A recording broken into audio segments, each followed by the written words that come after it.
Sir Andrew, ulit na wika ko sa kanyang pangalan. Mabilis kong pinahid ang aking luha. Mabilis siyang naglakad papunta sa akin. Hinawakan niya ng mahigpit ang braso ko, at may nakakamatay na titig sa akin. Hindi ako nagpunta rito para kusang loob na tumulong sa iyong anak. Nandito ako dahil ako ay pinilit. Wala akong choice, ayaw tumigil ng anak ko sa pag-iyak. Hinahanap ka niya, at kung hindi ko gagawin ito, ang anak ko naman ang magkakasakit dahil sa iyo, tiimpanga na sabi niya sa akin. Salamat baby lily ko, kung di dahil sa iyo. Hindi tutulungan ni daddy mo ang Kuya Liam mo. Nahihiya na nagbaba ako ng tingin. Kahit magalit pa siya sa akin. Okay lang. Salamat pa rin po Sir Andrew at nagpunta kayo rito sa ospital kahit napilitan ka lang po, kahit labag sa kaloob niya na tulungan ang anak namin. Lulunukin ko ang pride na meron ako kung ang kapalit ay ang buhay ng anak ko. Malademonyo siyang umisi. Anong salamat? Hindi ko kailangan ang salamat, Mulara. Hinawakan niya ako sa aking panga, itinaas ang aking mukha sa kanya. Automatiko akong napatingin sa kanyang mga mata. Make sure na tutuperin mo ang sinabi mo. Bumaba ang mga mata niya pag-apang sa aking labi, leeg, dibdib. Hindi ka maganda, at walang espesyal sa iyo. Pero hindi ko alam kung bakit gusto kitang tikman, he devilishly bit his lower lip. Siguro, kahit pangit ka.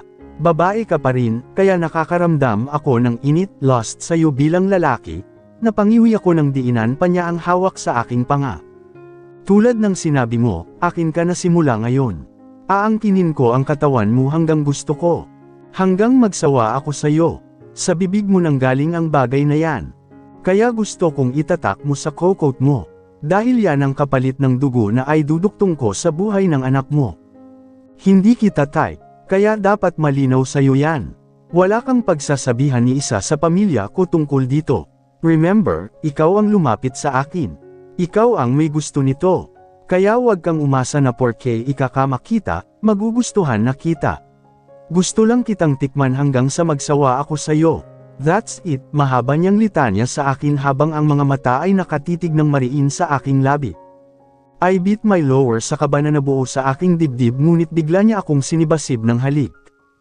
Nahigit ko ang aking paghinga dahil sa kanyang ginawa, hindi ko sukat akalain na hahalikan niya ako. Mabilis lamang ang halik niya, pero mapusok at mainit. Dahil malaki siya sa akin. Halos maputol ang aking leeg sa pagtingala sa kanya, pilit kasi niya akong tinataas sa ere. Tinigilan lang niya akong halikan nang may biglang tumikim sa likuran namin. It was Sophie. Sophie cleared her throat. Nagtatanong ang kanyang mga mata na tinitigan ako. Dahil sa naabutan niyang senaryo, nahatid ko na si nanay sa bahay, kamusta ang inaanak ko? Kapag kuwan patay mali siya na lang nitong sagot sa akin. Bigla akong nakaramdam ng awkward moment. Alam ni Sophie na twice akong nakipag one night stand sa lalaking kasama ko ngayon. Kaya nakakahiya na maabutin niya kaming naghahalikan hinahalikan ako sa labi. Hinarap ni Andrew ang kaibigan ko. You can go. I can handle everything, sabi nito. Namilog ang mga mata ni Sophie. Ha, ikaw na ang mag-aasikaso sa inaanak ko. Pero bakit? Mangha na tanong nito. I don't need to explain everything to you. Hindi kita kilala, sarcastic na wika ni Andrew sa kaibigan ko. Pamaling siya ng tingin sa akin. My heart is not bigger than what you're thinking. Hindi ito libre. Babayaran mo ito, tinaasan niya ako ng kilay. Understand? Opo, Sir Andrew, agad ko namang sagot. Ihahatid ka ng driver pauwi sa mansyon. Isabay mo na rin siya, sabi nito na ang tinutukoy ay si Sophie. Okay, po, mahinang sang-ayon ko. Hindi na ako magpapasalamat ulit sa kanya. Tulad ng sabi niya, hindi free ang dugong idodonate niya sa anak ko.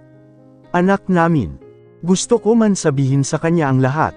Hindi pa ito ang tamang panahon. Ano yung nakita ko? Kayo na ba ng lalaking yun? Gagad na tanong ni Sophie sa akin habang naglalakad kami ng hallway dito sa ospital. So ano, alam na ba niya na siya ang tatay ni Liam? Ha, dagdag niyang tanong kahit hindi ko pa nasasagot ang una niyang tanong sa akin. Umiling ako, hindi, tipid na sagot ko.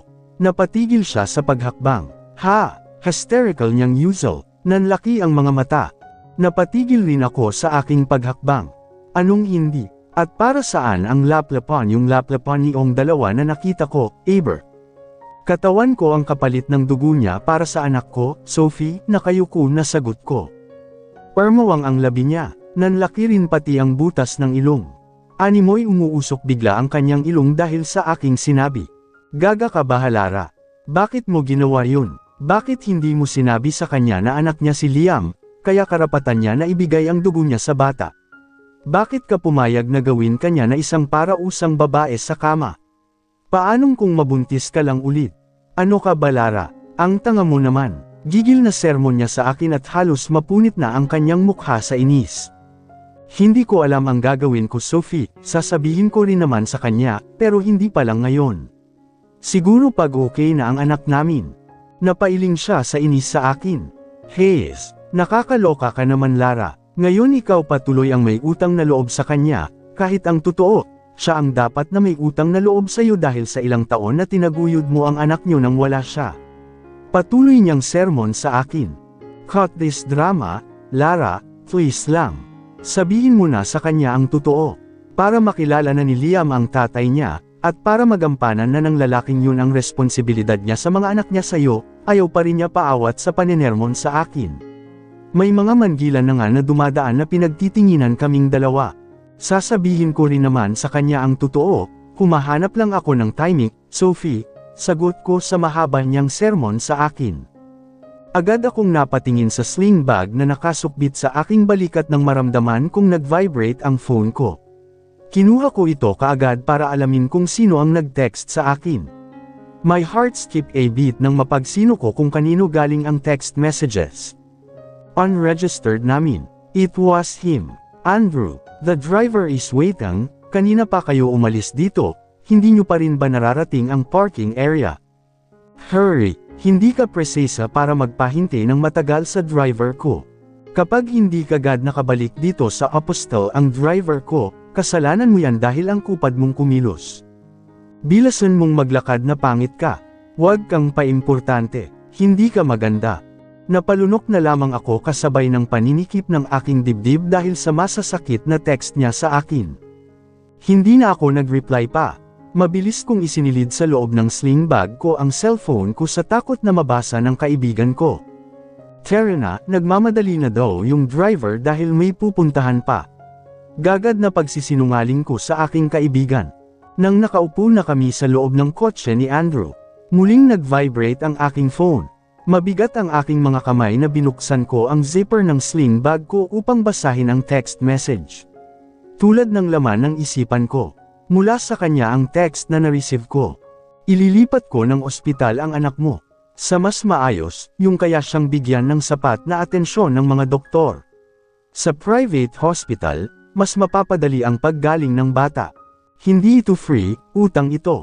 Ibabawas ko sa monthly salary mo ang lahat ng expenses ng anak mo. Nagtipa ako para replyan siya. Okay po, Sir Andrew. Tipid kong reply sa kanya.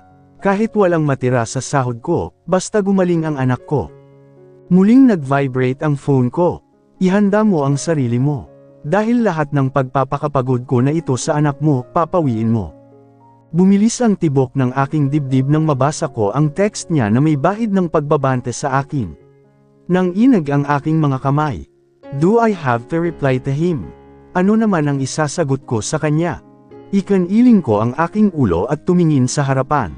Ayokong mag-reply sa kanya, dahil ayokong mas lalo pa niyang ipamuka sa akin kung gaano ako kababang babae para sa kanya. Time to time ay ina-update ako ni Andrew sa lagay ng anak namin sa ospital. He even called me through video call para makita ko si Liam at hindi mag-alala dahil hindi ako makapunta sa ospital. Kahit paano, nabawasan ang takot sa aking dibdib, may pera si Andrew, at nangako siya sa akin na hindi niya pababayaan si Liam. Ang bili niya sa akin. Wala akong ibang gagawin kung di alagaan si Baby Lily. After a few days, lumabas na si Liam sa ospital. Labis ang saya ng aking puso nang sabihin ni Andrew na pumapayag siya na isama ko muna sa trabaho ang anak ko paglabas nito sa ospital habang nagpapalakas pa ito. Ang sabi niya ay aalis na kami dito sa mansion dahil kailangan niya na mag-focus sa kanyang trabaho. Pero ngayon gabi, dito muna sa mansion kami magpapalipas ng gabi. Si Liam ay sa kwarto ko mage stay, habang si Baby Lily naman ay strictly sa kwarto ni Andrew. Ang cute naman ng baby boy mo, Lara. Alam mo, kung may relasyon lang kayo ni Kuya Andrew, I can tell na kamukha siya ni Kuya. May similarity kasi silang dalawa ni Kuya, nakangiti na palatak ni Natalia. Giliw na giliw ito sa anak kong si Liam, sa kapamaling ng tingin kay Ma'am Antoinette. Right, Mommy, napansin mo rin ba, para silang magdaddy ni Kuya Andrew, anito sa ina. Hinaplos naman ni Ma'am Antoinette si Natalia sa pisngi. Yes, dear, napansin ko nga rin.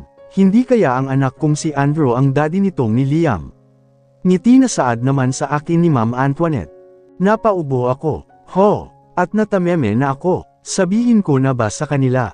Pero baka magalit sa akin si Andrew kung gagawin ko ang bagay na yon. Dapat sa kanya ko muna sabihin ang tungkol sa anak namin si Liam. Para siya ang magsabi sa pamilya niya. Napakamot ako sa aking ulo at ngumiti na lamang sa kanila. Off-limit ka sa pagkukwento, Lara. Si Andrew ang dapat na makaalam ng totoo. Siya dapat ang una. Dahil nasa kwarto ko si Liam. Nakapalibot naman kaming tatlo ng upo sa kama habang natutulog ang anak ko. Tumayo si Natalia. Wait, may kukunin lang ako. Sambit nito at agad na lumakad palabas ng pinto. Nang maywan kaming dalawa ni Ma'am Antoinette. Sandaling namayani ang katahimikan sa pagitan naming dalawa. Ngunit hindi nagtagal, nagsalita ito. May dapat ba akong malaman, Lara? Muli akong napaubo dahil sa tanong niya. Ma'am. Nauutol na sambit ko, napalunok ako kasabay ng pagbilis ng tibok ng aking dibdib. Hinaplos niya ang ulo ng anak kong si Liam, tsaka siya ngumiti. Never mind, wag mo nang pansinin ang sinabi, bawi niya sa kanyang unang sinabi. Anyway, ang gwapo ng anak mo, ano nga uli ang pangalan niya, Liam di ba? Can you imagine? Same pa sila ng first letter sa name ni Baby Lily. So cute. Mas lalo akong napaupo. Hindi ko alam kung hinuhuli lang ba niya ako sa katotohanan na connected by blood ang alaga kong si Baby Lily at ang anak kong si Liam sa anak nitong si Andrew. Pinilit kong maging normal sa aking kaharap. Oo nga po, sang-ayon ko na lang sa kanya. So kamusta naman ang bunso mo? Sino nga ulit ang nag-aalaga sa kanya? Out of the sudden ay tanong naman niya sa akin. Sunod-sunod akong napalunok ng maging curious siyang bigla sa aking bunso. Ang bunso ko po, nasa province po. Sa magulang ko po. Hindi ko na maalala kung ito ba ang day na ilan ko noon sa kanila nang tanungin nila ako kung nasaan ang baby ko. Tumango siya. I see. Sabay kaming napatingin sa pinto nang bumukas iyon. Si Natalia at may hawak siyang picture. Muli ay nagrambola ng malakas na tibok ng puso ko. Picture pa yata ni Andrew ang hawak ni Natalia nung bata ang kuya niya. Look what I have here. Sabi nito sa kaumupo sa kama at pinakita sa amin ang hawak na litrato, si Andrew nga. Lunok lang ako ng lunok ng aking laway. Mukhang hinihuli nila akong dalawa. Picture ito ni Kuya Andrew when he was 5 or 6 years old, simula niya. See? Ang cute ni Kuya Andrew. Tinabi pa ni Natalia ang picture sa mukha ng natutulog kong anak. Magkamukha sila ng mata, pati yung pilantik ng pilik mata, tapos hugis ng mukha. Titig na titig siya sa picture ng Kuya Andrew niya at sa anak ko. What do you think, Lara? Di ba magkamukha si Kuya at si Liam? Konting na lang talaga ay mahuhuli na nila akong mag-ina. Lumunok ako at tumango sa kanya. Paano ba ako makakalusot sa kanila? Napakamot ako ng ulo. Oo nga, kamukha ni Sir Andrew. Kamukha din niya sila Sir Andre, Aiden, at Austin. Wala akong masabi kaya naman kung ano na lamang ang lumabas sa aking bibig. Pati talaga ang tatlo ay dinamay ko pa. Siyempre kakambal silang tatlo ni Kuya Andrew. Kaya magkamukha talaga sila. But what made me wonder? Kamukha ni Kuya Andrew tong si Liam mo, di ba? Ang galing. Oo nga, sang-ayon ko, nakusang dumulas sa aking dila, at huli na para bawiin ko pa.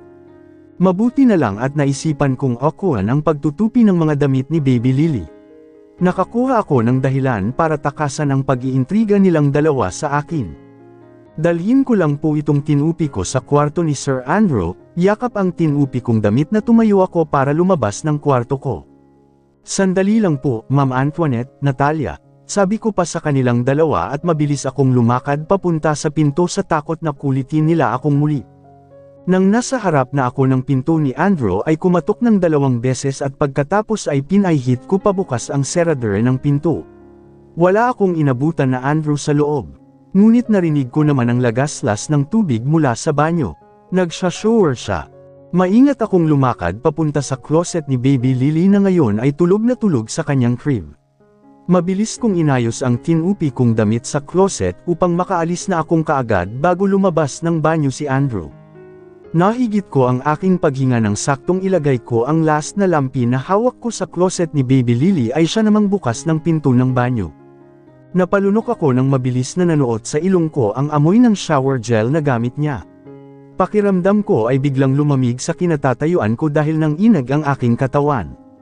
Tumigil ang tibok ng puso ko nang marinig ko ang yabag ng kanyang mga paa patungo sa aking direksyon. Gumapang ang kuryente sa aking buong katawan nang maramdaman kong tumayo siya sa aking likuran. Lumunok ako. Nagwala ang puso ko sa kaba. Lalabas na po ako, Sir Andrew, sandali lang po. Impit akong napatili at napatikip ng aking bibig sa gulat ng walang babala na pihitin niya ako paarap sa kanya. Napasandal ako sa nakabukas na closet. Tinitigan niya ako. Sobrang lapit ng mukha namin sa isa't isa. I hate your face, sambit niya sa akin. Sandali niya akong iniwan. Lumakad siya palayo sa akin.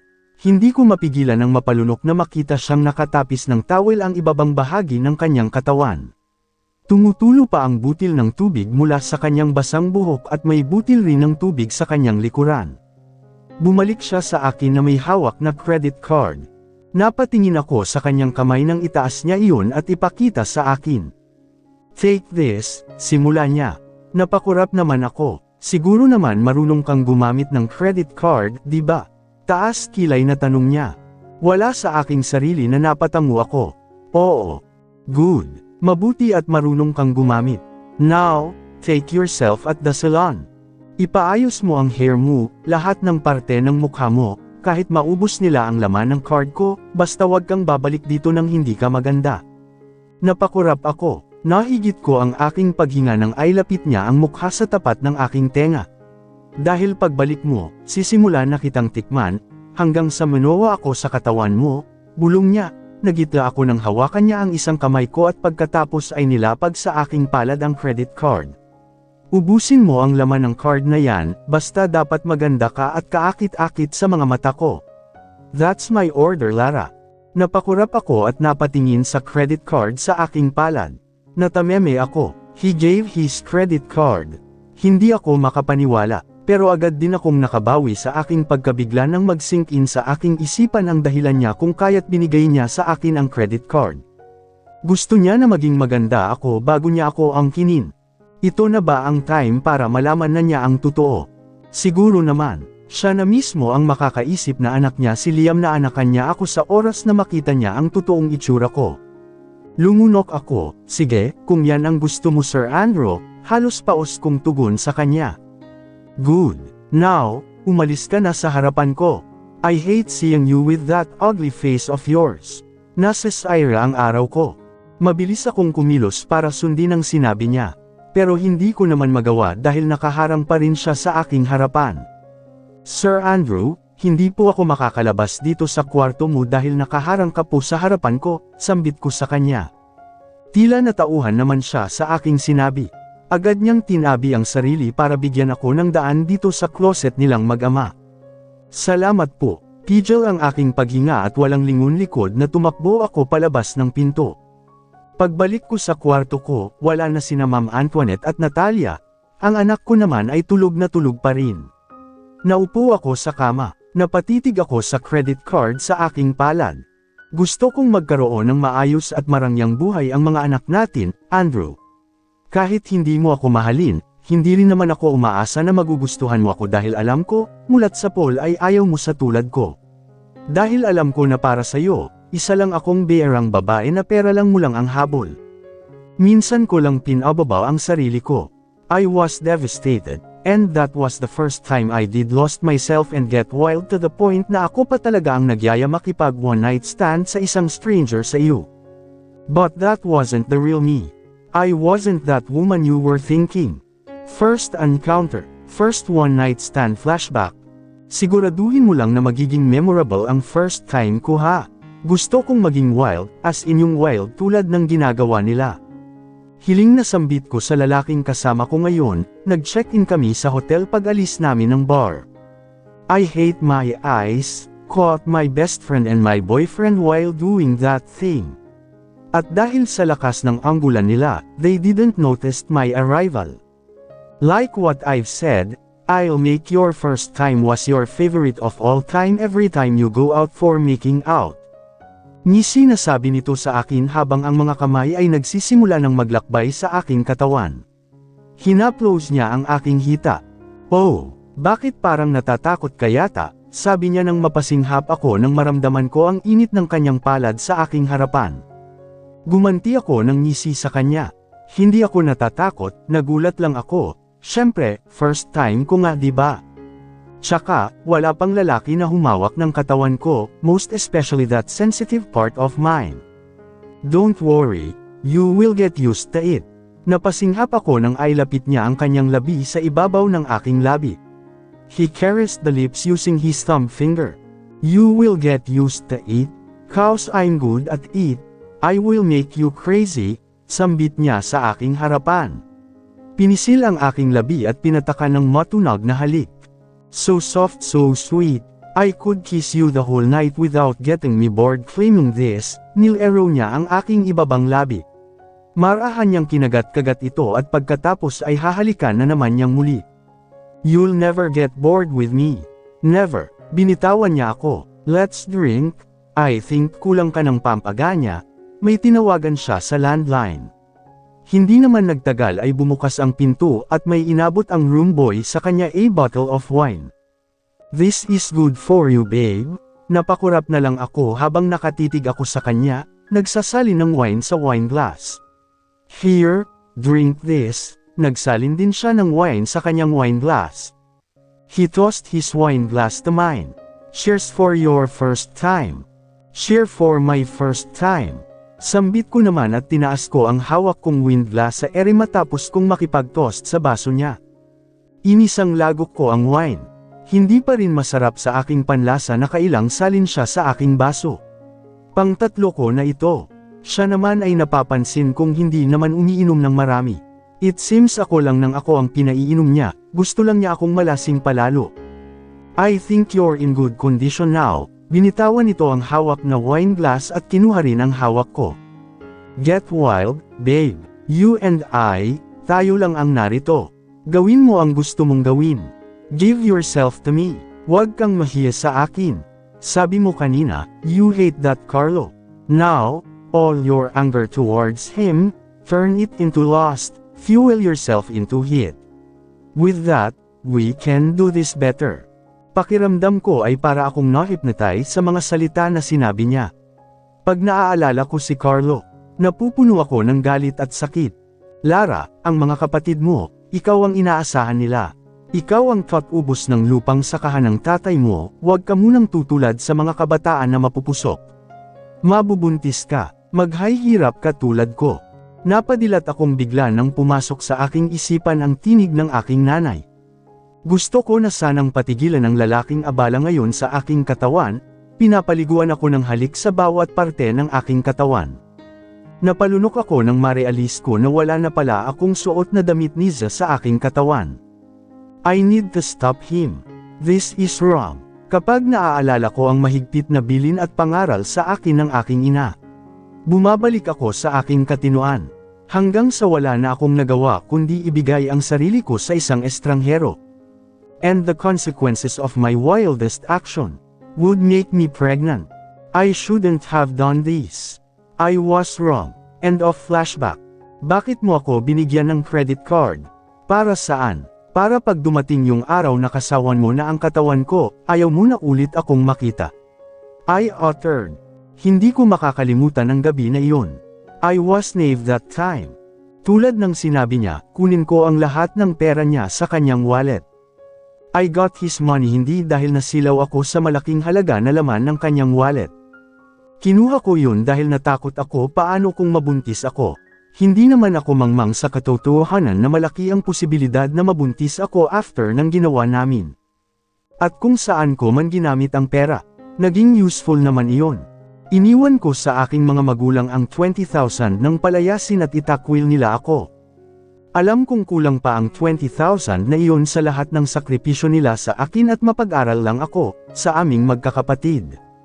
Hindi natupad ang sinabi ni Andrew na isang gabi na lang kami mag-stay dito sa mansyon.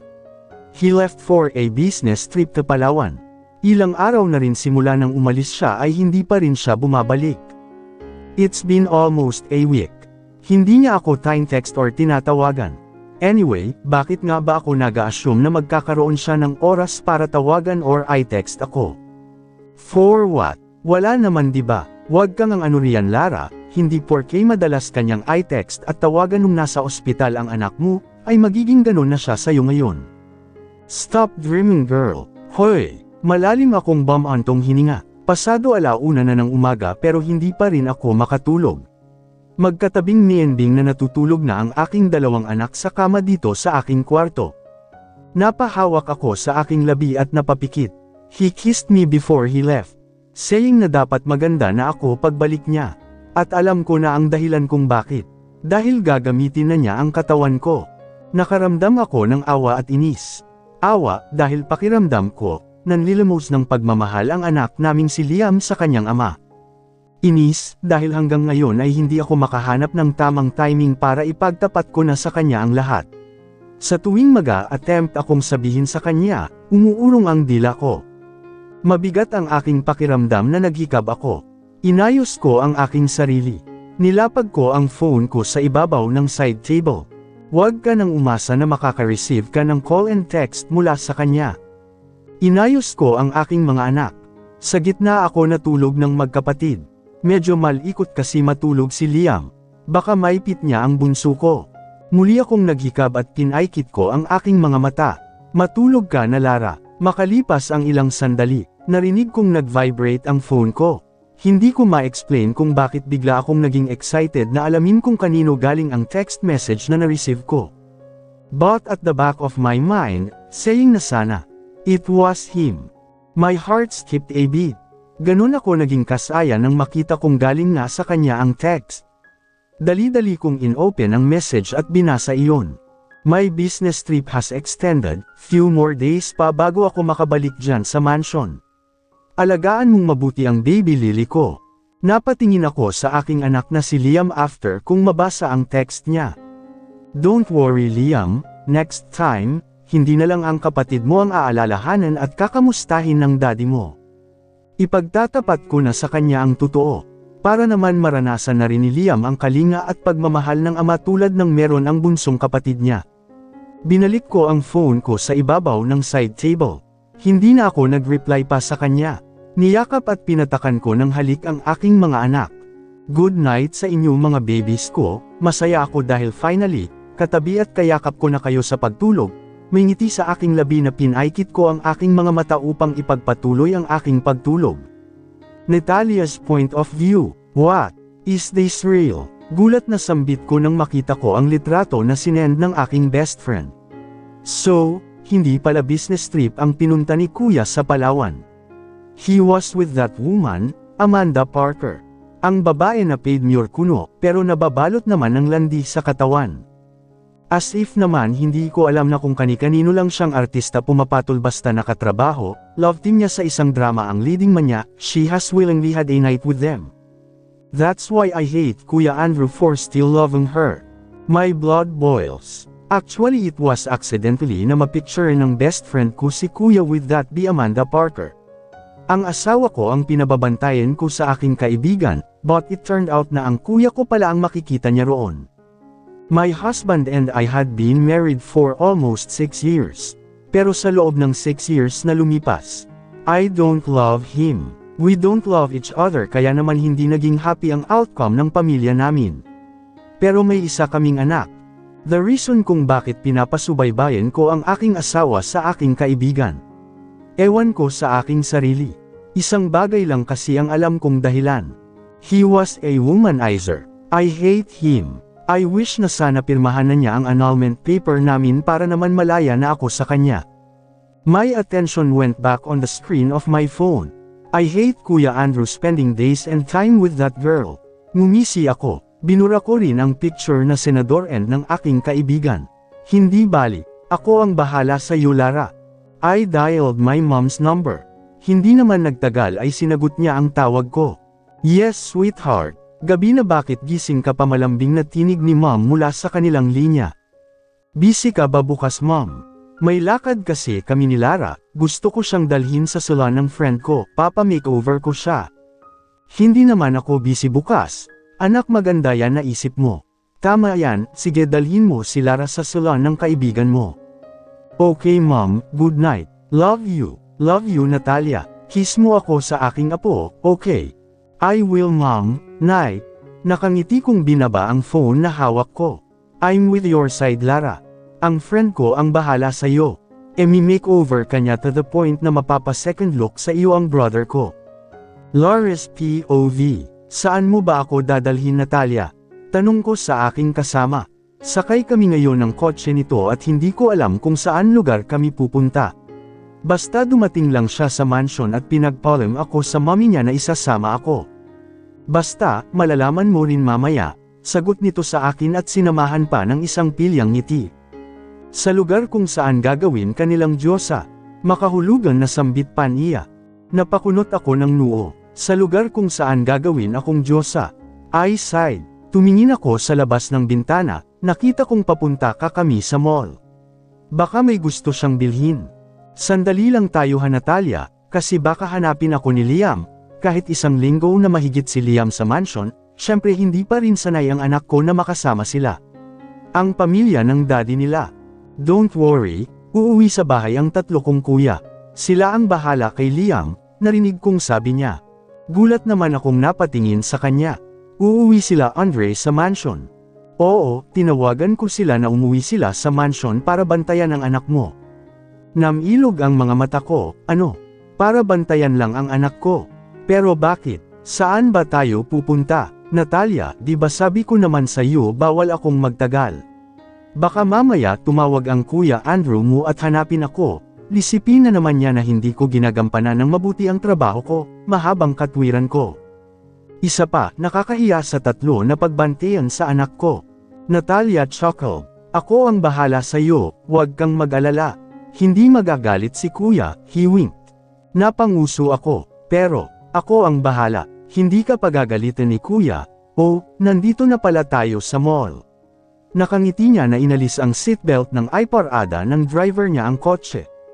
Fair na, sabi pa nito at excited na lumabas ng sasakyan. I sighed, bakit parang ang saya-saya naman ata niya ngayon? Salamtalang nung nakaraan lang parang ang laki ng problema niya. Inalis ko ang seatbelt at agad rin na sumunod sa kanya sa labas. Inakbay niya ang isang braso sa akin. Pasok na tayo sa mall para makauwi tayo ng maaga, tumingin siya sa driver. Salamat po Kuya Ante, tatawagan ko na lang po kayo mamaya pag pauwi na kami. Calling niya rito at hinayla na ako papasok ng mall. Salon ito ng friend ko. Ngiti na sabi niya sa akin nang tumapat kami sa isang kilala at malaking salon dito sa loob ng mall. Bago pa ako makapagsalita ay hinayla na niya ako papasok. May bumati sa amin na staff. Hello, where's your boss? Sabi nito sa staff na lumapit sa amin. Kayo po pala yan Ma'am Natalia, nasa office po si Madam, tugon nito. Okay pakisabi na nandito ako. Thank you. Agad naman na lumakad palayo sa amin ang batiyay na staff. Pumasok ito sa sarado na pinto. Hindi nagtagal ay bumukas iyon at lumabas ang isang magandang babae sa tingin ko. Ito ang sinasabi ni Natalia na kaibigan niya, na may-ari ng salon. Nasa tindig kasi nito at sa itsura na ito ang owner ng salon. Hi! Natalia bati ng babae. Hi Medusa, I'm here dahil may gusto akong ipa-makeover sa iyo. At alam kong kayang-kaya ng power mo, siya, hinarap ako ni Natalia sa kausap. She's Lara, gusto kong pagandahin mo siya tulad ng name niya, pilyang sabi nito sa kausap. Napanguso ang tinawag ni Natalia na Medusa, hinawakan ako sa aking buhok. Dry, sambit nito. Hindi bagay sa iyo ang spiral curl, lumipat ang paningin niya sa aking eyebrows. Kapatid mo ba si Betty La Fea? Tanong nito sa akin. Just kidding, she giggled. Tumingin siya kay Natalia. Of course, kayang-kaya ko siyang gawin Diyosa, proud na sambit nito. Kumaway ito. Lumapit ang isang bakla, senior stylist, ang nakapin sa kanyang damit. Dong can do it, ngiti na sabi nito. Napasinghap ako nang hawakan ako nito sa braso. Si Dong ang bahala mag-makeover sa Yulara, sabi nito sa akin. Tapos ay muling tumingin senior stylist. Oh, simulan mo na siya, kailangan maging maganda siya, yung singganda ni Ann Curtis. Biro nito at sinabayan ng mahinang halakhak. Noted po madam, tugon naman ng senior stylist. Pinaupo niya ako sa harap ng malaking salamin tsaka sinimulan ang procedure sa aking buhok. Irerebond ko ang hair mo ha, wika nito sa akin habang hinahaplos ang aking buhok at tinitigan ako sa salamin, na waring pinag-aaralan ang aking mukha kung paano niya ako mapagaganda. Kulayan na din natin hair mo para lalo kang gumanda, tumanigaw lang ako sa kanya. Tumingin ako sa gawin ni Natalia. Kausap nito ang may-ari ng salon sa counter area at nakatingin sila sa akin. Hindi ko lang alam kung ako ba ang topic nilang dalawa. Makaraan ang halos 7 hours. Natapos na rin sa akin ang senior stylist. Ribbon color ang ginawa nito. Inayos rin ang aking kilay. OMG! Ang ganda mo Lara. Holotalk ni Natalia nang matapos ang lahat ng procedure sa akin ng senior stylist. Hinawakan ako ni Natalia sa aking braso. Pinaikot niya ako. Ang ganda-ganda mo. Magugulat sa'yo si kuya pag nakita ka. Nahihiya akong ngumiti. Salamat Natalia ha. Teka, magkano ba ito? Ako na magbabayad dahil nasa sling bag ko naman ang credit card ni Andrew. Kinuha ko ito at binigay kay Natalia. Wait, bakit nasa iyo ang credit card ni kuya? Mangha na tanong nito sa akin. Shock na shock dahil nasa akin ang credit card ng kapatid niya. Oo nga pala, dapat hindi ko pinakita sa kanya ang credit card ng kuya niya. Kasi, baka magalit sa akin si Andrew nito. Lagot ako. Ang sabi ng kuya mo, gamitin ko muna ang credit card niya kapag kinailangan ko kay Liam. Nagka-cash advance kasi ako sa kanya bago siya umalis, kaso wala naman siyang cash kaya iniwan niya sa akin yung credit card niya. Tumaas ang kilay ni Natalia habang nakikinig lang siya sa akin. Pero halata sa mukha niya na hindi siya kumbinsido sa aking sinabi. Oh, I see. Well, that's nice kung ganon. Ang galing ni kuya ha. Parang asawa lang, nag-iiwan ng credit card. Biro nito, kinuha ang credit card sa kamay ko at inabot sa cashier. Hindi ako makatingin kay Natalia habang hinihintay namin matapos ang cashier sa credit card. Thank you Ma'am Natalia, wika ng cashier at inabot ang credit card. Credit card ni kuya, she winked at me. Sabihin mo sa kanya, uwi na siya. Pilya niyang sabi. Hinayla na niya ako palabas ng salon matapos magpaalam sa kanyang kaibigan na may-ari ng salon.